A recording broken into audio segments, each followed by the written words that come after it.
శ్రీ శివభక్త విలాసము 4.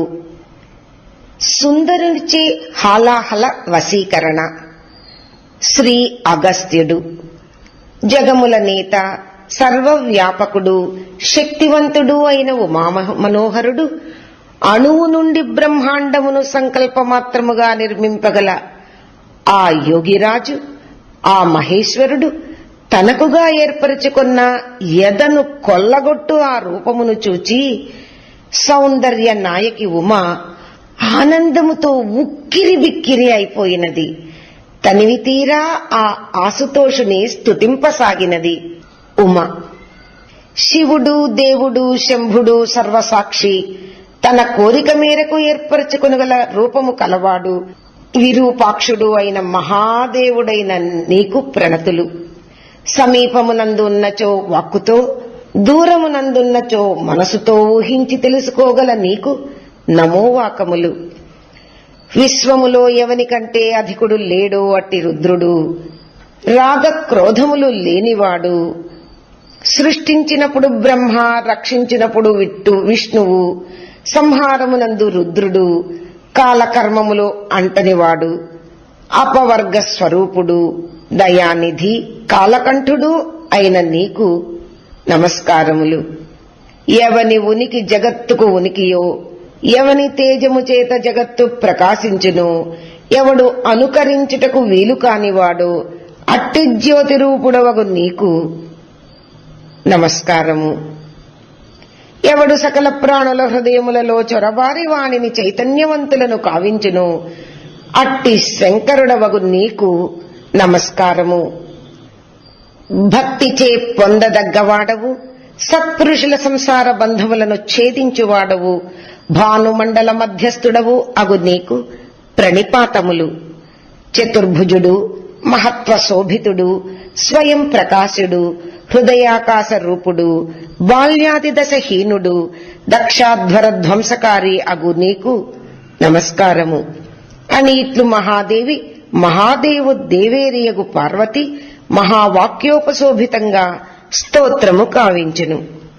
అంత ప్రసన్నుడైన భగవాన్ శంకరుడు సర్వమంగళయగు ఉమను వరము అడుగుము అన్నాడు. దేవి: ఓ జగన్నాయక, అత్యద్భుతమైన ఈ రూపమును నేను చూడగలిగి పూర్ణకామనైతిని. పరిపూర్ణమైన భక్తిని యందు నాకు సుస్థిరమై నెలకొనుగాక.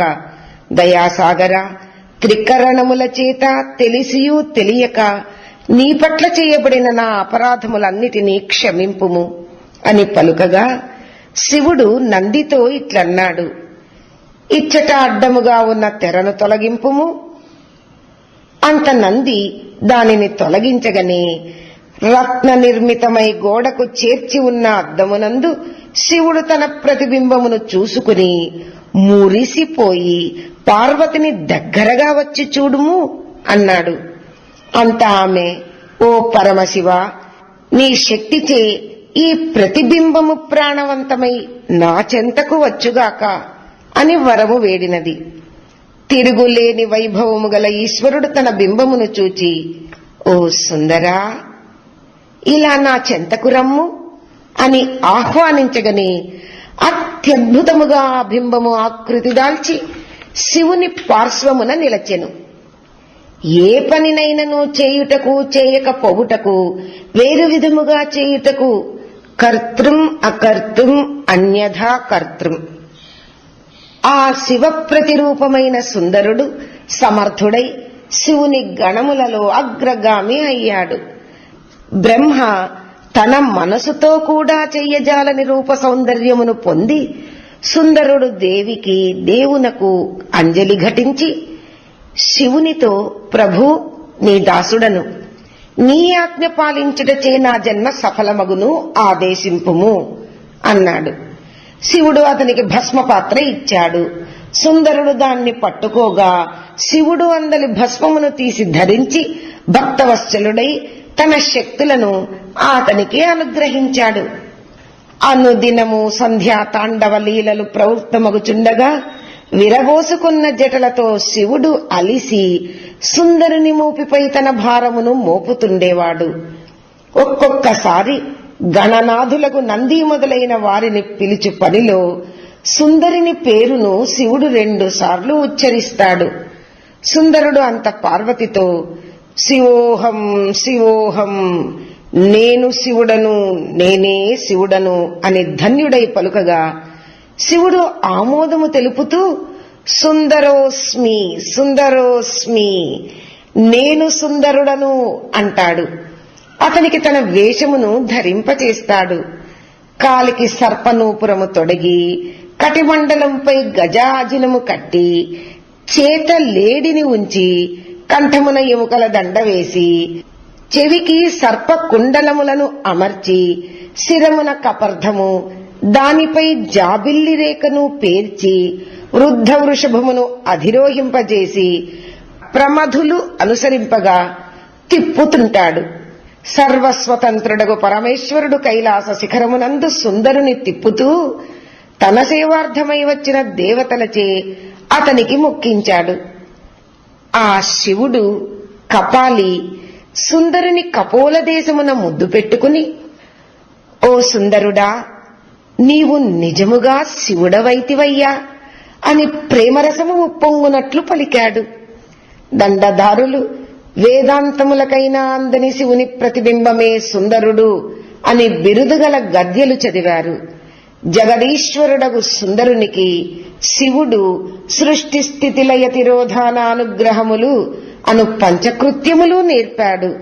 సంసారం, జీవుడు, ఈశ్వరుడు మొదలగు వానిని గురించి సనకాది మహర్షులకు సందేహములను తీర్చే విషయములో కూడా శివుడు సుందరునకు శిక్షణ ఇచ్చాడు. 1000 మాటలెందుకు, ఒక్క పార్వతీమాత తప్ప శివ సంపదలకన్నిటికీ సుందరుడు ఈశ్వరునితో సమాన అధికారి అయ్యాడు. ఒకసారి దేవదానవులు అమృతము కొరకు మందరమును కవ్వముగా చేసి, వాసుకిని తాడుగా చేసి, ఓషధులను పిండి క్షీర సముద్రాన్ని మధించారు.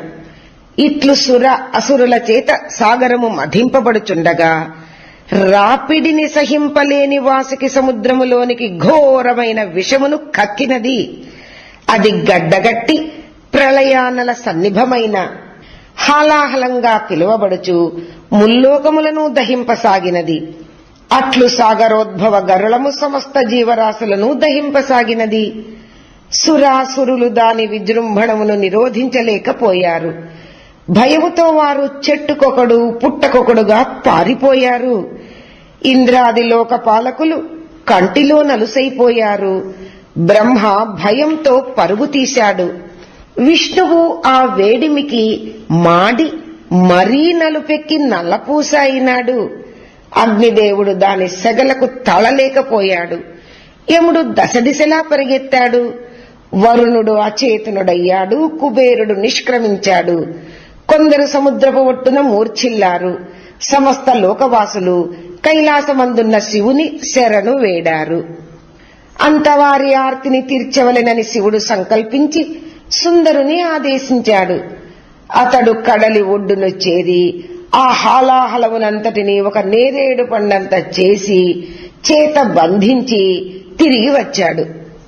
ఇంద్రనీలమణి శోభతో కూడిన ఆ హాలాహలమును సుందరుని చేతిలో చూచి సర్వేశ్వరుడు ఆ విషమును తన సతీమణికి చూపి సుందరునికి హాలాహల సుందరుడు అను నామాంతరమును ఇచ్చాడు. పిదప శివుడు హాలాహలమును గైకొని సర్వమంగళాదేవి అనుమతితో దానిని మృంగగా ఆమె ఆజ్ఞచే అది హరునికి కంఠాభరణముగా మారినది. ముల్లోకములందలి భూతములు సుందరిని చేతిలోని జ్వాలాభీలమగు హాలాహలమును చూచి అతడు సాక్షాత్ మహేశ్వరుడే అని భావించారు. ఓం తత్సత్.